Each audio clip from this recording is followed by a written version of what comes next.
Welcome back, everybody, to Volatility Trading Strategies. So, of course, I do like my videos to be much more upbeat and positive, but unfortunately today, we do have to talk about a negative development in the volatility space. For some of you out there that do like to trade the volatility ETPs like UVXY, SVXY, the new SVIX and UVIX, you might have to find some alternatives. At the very least, you're going to want to watch to the end here because there have been some new regulatory changes that you're going to want to be aware of. Now, I do want to make it clear here that this is an ongoing process, so this is just a heads up so you're aware of it. You'll have to further investigate to see how or if this even affects you, because there are many exceptions here. But of course, if I can help even one of you save a significant amount of capital, then it's worth putting in the time to make the video. So let's dive into it.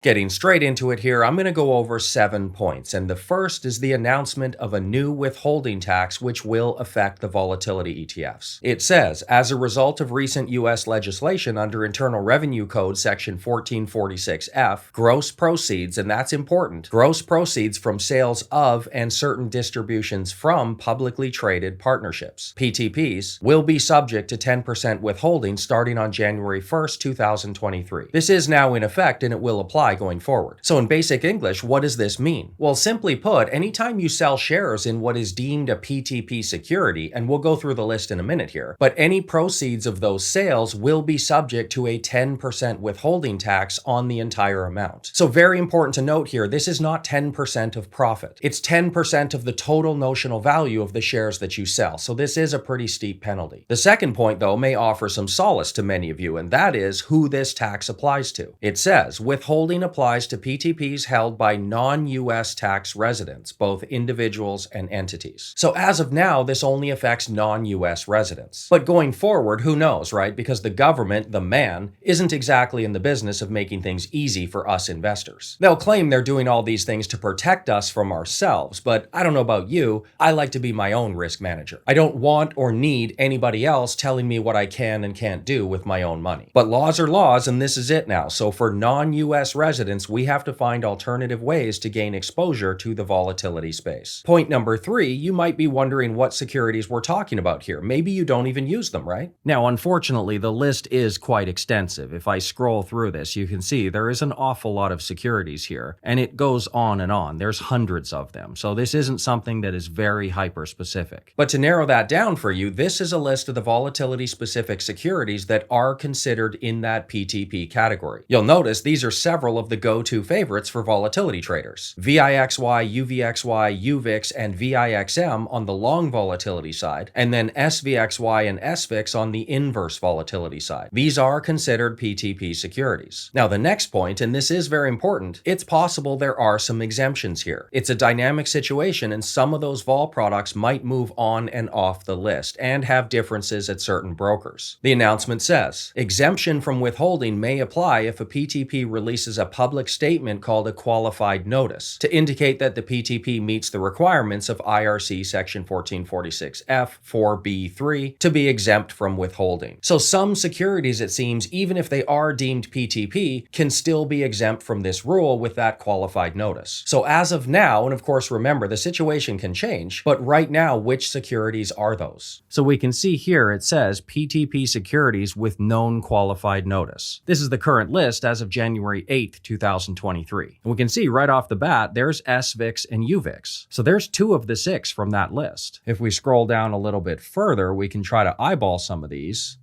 We've got the UVXY right here. Up here, here's the SVXY. So now we've got 4 of them covered. If we keep going down, let me see if we can spot a couple more here. There's the VIXM and the VIXY. So it does mean that as of right now, all of them have 3-month exemptions. Sounds like great news, but there is a problem. Let me scroll back to the top and let's talk about the special exemptions. It says here the exemption is valid for 92 days and issuers are required to recertify with the IRS to extend the duration of the exemption. exemption. And then of course it says interactive brokers will try their best to keep the list up to date and all that stuff. But if they keep filing their qualified notice, then I suppose they could keep getting the exemption. The problem is that is just until March, 3 months from now. We can never be sure if they're going to continue to file those exemptions every 3 months. We've already seen VXX last year halt share creation because of an internal problem. We've also seen many of the volatility ETFs just get delisted. Too much hassle maybe, not enough profit. Who knows if these banks are even going to want to continue filing every 3 months. And remember that the brokers themselves might just say, you know what, I don't want to be bothered with this. I don't want to update the list and keep checking to see who has and who hasn't filed. Some brokers might just tell clients you can't trade these products anymore. Bottom line is you need to be aware of this, and you have to check how this specifically applies to your situation. Point number 5, this is something people always need to be aware of, but there is a difference between an ETF and an ETN. So an ETF is an exchange-traded fund, and these do officially hold the underlying securities. So in the case of a volatility ETF, they do hold the underlying VIX futures within the fund itself. This makes them PTP securities, and it does make them subject to this withholding tax. Now again, qualified notice, there may be exemptions, but they are potentially on there. An ETN is an exchange-traded note, and these don't hold any of the underlying securities or assets because there is no fund. An ETN is essentially a promissory note. They don't hold the underlying VIX futures. They just track the values, kind of like an IOU. Now, I don't mean to belittle it. They can't just skip out on you and say, I don't want to pay you. But with ETNs, you are subject to the credit risk of the issuing banks. This ETF versus ETN issue does come into play because both VXX and VXZ, two products that I do use myself, they're both ETNs and they're not subject to any of this withholding stuff, at least for now. Now, the VXZ unfortunately isn't very popular, so it's probably not on your radar, but the VXX is. It's the original volatility product going all the way back to January 2009. So just be aware that it is probably still available even if you're a non-US resident. All of these volatility ETPs are ETF form, exchange-traded funds. And without the repeated filing of exemptions every 3 months, they will be on the PTP list. Again, VXX and VXZ are not. Point number 6 here will be very interesting for options traders because this may be a great solution. Going back to the announcement, options and other derivative transactions with a PTP as the underlying security are not subject to withholding. So for many of you, this does seem to be the solution, right? Instead of trading the volatility ETPs directly, which may be subject to these rules in certain cases, trading options would be exempt and you just don't worry about it. I want to draw your attention to 2 videos I made over 3 years ago. Years before this issue arose, I was saying options are the best way to trade volatility. There's several advantages. So check out my 4 ways to short volatility and my which short volatility method is best videos. You'll learn a lot in both of those. Now, with respect to the withholding tax on options, there is always a catch, right? This isn't just for the PTP problem today, but in general, options traders need to pay attention to assignment of shares. From the announcement, however, if the option or derivative is converted into a PTP interest, a subsequent sale of such PTP interest will be subject to withholding. So again, in plain English, if those option contracts are assigned to you, either because you allowed them to expire or your short contracts were actually assigned to you, then you would be subject to the 10% penalty. All right, so just so you're clear on what this assignment looks like, let's assume you have a butterfly option spread here on the UVXY. And let's also assume that the UVXY is on the PTP list, which it is, and that for some reason in the future it's not exempt. It's currently exempt until March. But just for this example, this is the trade you have open, and it's an options trade, so you are exempt from all of this nonsense. Now, side note, we do trade butterfly spreads on volatility ETPs quite regularly in the VTS community. For us, it's called the volatility trend strategy. We've got several trades per month. And the butterfly spread, if you look down here, it's comprised of a middle strike that has 2 short contracts. So in this case, that's the $6 strike right here. It has 2 short. And then on either side of it, it has 1 long contract. So short options in the middle and 2 longs on either side. Now this little hash line you see right there, that's the current price. And we know that under normal conditions, when the VIX futures are in contango, when there's positive roll yield between the VX30 and the VIX index, the UVXY does trend down over time. So on this trade, we are expecting the price to go from here down in this direction. Now this is about a 2-week trade, so it's pretty reasonable that it will come down in this range here and make a nice profit. But this assignment stuff, we do have to talk about it because remember, this $6 strike here is a short strike. When you're trading options, if you have a long option contract like the 7 here and the 5 here, you are under control of your own shares. Nobody can force you to exercise those and turn them into UVXY shares. But when you're short option contracts, you're not in control of those shares. Now, I want to make it very clear, this is a rare rare occurrence in the volatility space. I've been trading these for well over a decade, and I honestly can't remember ever being assigned any shares. So it's not like this is a common occurrence. But if this price, which is currently here, if it does dip below the 6 and it continues this way, that will actually mean that this $6 strike is what's called in the money. It means there is some additional value in that option contract. And at that point, you do want to start paying attention just to make sure that whoever is on the other side of that contract doesn't exercise it. Because if they do, for whatever reason, and that is their choice, if they do exercise it, then you will be holding UVXY shares at that point. Now, typically for option traders, what you would do then is you would just realize it and you would close out the trade. Or you could just take an opposite position, and you can always find a way to balance this out. Side note, always pay attention to your trades each and every day just to make sure that if it does happen, you see it. But there's ways to solve this quite easily. However, when we're talking about this PTP problem, now you're holding long UVXY shares, and when you sell them, there will be a 10% withholding. So this is a far bigger deal than our typical option situation where, oops, I got assigned, now I have to fix the problem. Now it's, oops, I got assigned, it just cost me 10% of my capital. It's actually a big deal, and you definitely don't want to be assigned any of the contracts. And quickly, remember I did mention if you let your own contracts expire, that can also do it. So this trade is for the 27th of January. Let's say on that Friday, you don't close out your trade and the price is over here. Well, at that point, you've got 2 short strikes here and 1 long here, and those are going to be converted for you. Long and short shares. You don't want this to happen. Within the VTS community, every single Friday, whenever we have trades open, I will always remind people, make sure you close your trades. Now, with the additional problem of this PTP nonsense, you really don't want to hold those shares. So if you are option trading, you want to be especially aware of that. When you have short strikes that are in the money, early assignment is possible. And if you let your trades expire and they are in the money, your broker will settle that with shares. We don't want either of those situations. So let's review this whole thing, because that was quite a list, and there are several ways that people might potentially be exempt. And again, remember that just because this may not apply to you today doesn't mean that it won't in the future. Level 1 is, this currently only affects non-US residents. So if you're a US resident and US taxpayer, currently you're fine. Level 2, some of these PTP securities may keep filing that 3-month qualified notice exemption. If they do, then this may not affect you even if you aren't a US resident. You might still be okay. But remember, the brokers themselves might just think this is too much hassle and stop it anyway, even if they have the exemptions. Level 3, this currently only applies to ETFs and not ETNs. So as of now, regardless of all the exemption stuff, VXX and VXZ are currently exempt. This means you can still gain full access to the front month VIX futures with VXX and the 4th to 7th month VIX futures with VXZ, which if you know what you're doing, this is enough to gain any exposure factor you want, both long and short. Level 4, options trading is a way to potentially get around this. And remember, options trading is, in my opinion, better anyway, regardless of this new rule. But as always, be careful of early assignment or allowing your in-the-money contracts to expire. Those will get converted to shares, and then you will be subject to the rules. I'm sorry that I can't be hyper-specific with the language and just declare what this all means, because this is a dynamic situation and it might change. Just talk to your broker if you need to, and as always with trading, know your products, understand your strategies, manage your risk, be aware of all the rules, and you should be good to go. Thanks for watching.